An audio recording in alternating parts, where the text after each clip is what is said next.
Greetings, my name is Casey Luskin and I'm here on behalf of Discovery Institute. Intelligent design theory is not the same as creationism. Intelligent design, which is different from creationism. Intelligent design is different from creationism? Are you sure about that, Luskin? Are you sure you don't want to just label all scientists as Darwinists and claim that it's all part of a conspiracy against you? Why then do some Darwinists keep trying to conflate intelligent design with creationism? In other words, the charge that intelligent design is creationism is a rhetorical strategy on the part of Darwinists who wish to delegitimize design theory without actually addressing the merits of its case. Just a rhetorical strategy? Oh, really, Luskin? Well, let's see what Dean Kenyon of the Discovery Institute, that's the same intelligent design agency you work for, described intelligent design and creationism in various drafts of his book, Of Pandas and People.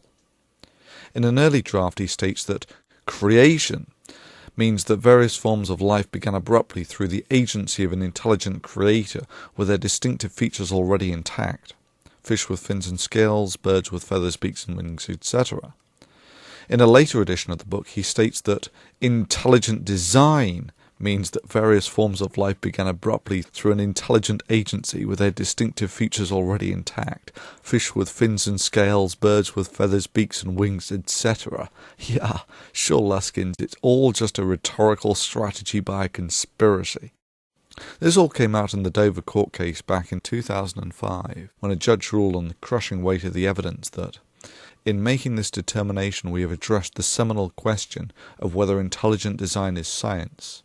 We have concluded that it is not, and moreover that intelligent design cannot uncouple itself from its creationist and thus religious antecedents. But wait, maybe I'm being unfair. Let's take a look at the interview with Luskin on Fox and Friends. Just watch as he nods in eager agreement as the host describes the conflict between creationism versus Darwinism as being white hot, all under the banner title of evolution versus creationism.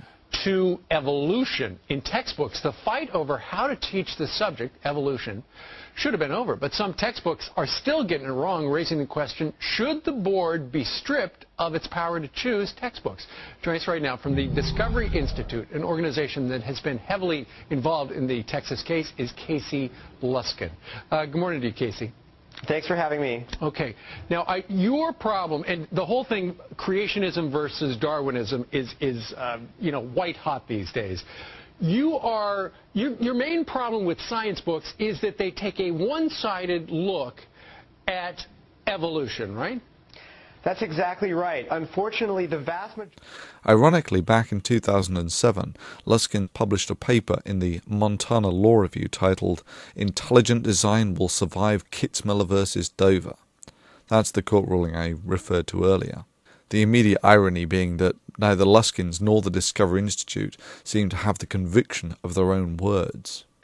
Contrary to claims that you may have heard, we do not support the teaching of creationism, nor do we favor putting intelligent design, which is different from creationism, into the Texas science standards. And in fact, our position at Discovery Institute is that intelligent design should not be required or mandated. Although Discovery Institute does not advocate requiring the teaching of intelligent design in public schools, it does believe there is nothing unconstitutional about discussing the scientific theory of design in the classroom. Incidentally, Luskin, it really doesn't matter what the Discovery Institute believes is constitutional or not. It has already been ruled that intelligent design is just a rebranding of creationism. Your beliefs on the matter are simply an irrelevance here. Luskin's papers are of course an utter bore to read unless you fancy the sport of exposing creationists in Discovery Institute clothing. The disguise in this case is comically superficial, and one is spoilt for choice. But one of the more obvious gems being the first line of the conclusions. The opinion of Kitzmiller is a misguided attempt on the part of a federal judge to settle a controversy over science and religion that properly belongs to practicing scientists and religious groups. Yeah, tell me again, Luskin, how intelligent design is a scientific theory and not just a rebranding of creationism. But it gets better. Luskin makes many Freudian slips like this. Creationism is much different. It is focused on defending a literal reading of the Genesis account, usually including the creation of the earth by the biblical God a few thousand years ago.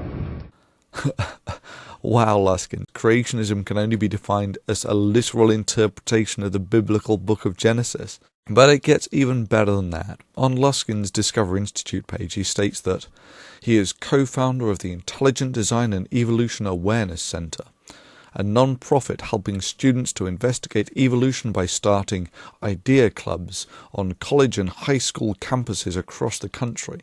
And when you look at their webpage, it states that Idea Center leadership, and yet that includes Luskin, believes that the identity of the designer is the God of the Bible.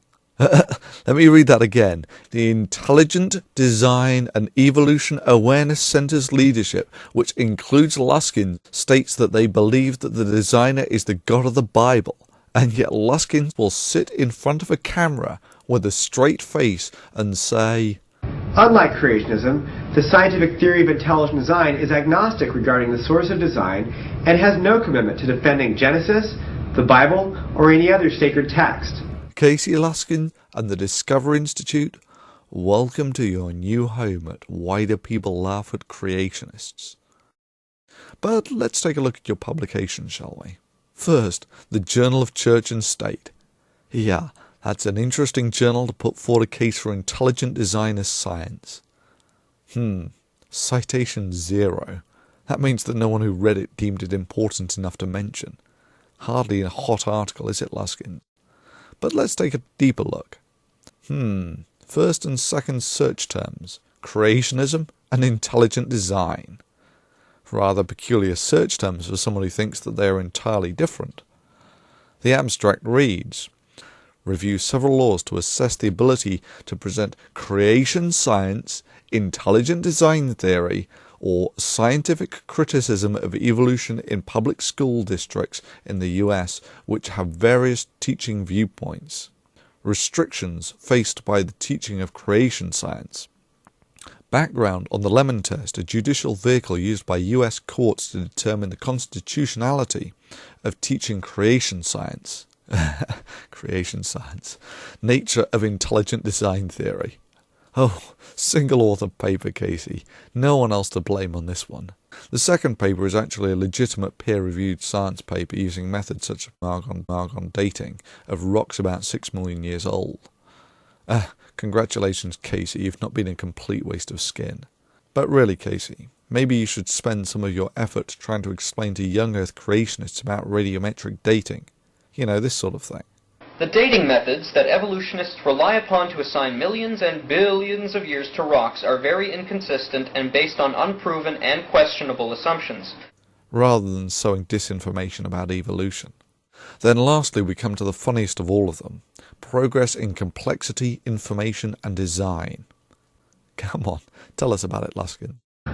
There is also now a peer-reviewed journal that focuses on design theory, progress in complexity, information and design, which has an editorial advisory board of more than 50 scholars from relevant scientific disciplines, most of whom have university affiliations. Now, know what you're thinking. That sounds suspiciously like a journal founded specifically by intelligent design creationists, simply so they could publish their pseudoscience. Well, yeah, sure, the webpage does look very amateurish, but let's not hold that against anyone. Editorial board headed by intelligent design proponentist and Discovery Institute fellow William Dembski. I wonder how many of the 8 editions of the journal Dembski is published in. 7.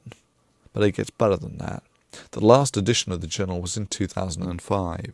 Yep, that's right. No sooner had it been ruled in 2005 that intelligent design was just a rebranding of creationism, and therefore couldn't be taught in US schools, the intelligent design movement abandoned its peer-reviewed journal. Presumably it's a waste of time. Indeed, the last I heard, Dembski was teaching intelligent design at a Southern Evangelical Seminary. The Southern Evangelical Seminary, world-renowned for their peerless academic prowess and their state-of-the-art research facilities. However, ID proponentists of the Discovery Institute, such as Luskins here, are still intent on spreading disinformation on evolution. And while they do, Why Do People Laugh at Creationists will be only too happy to call them on it.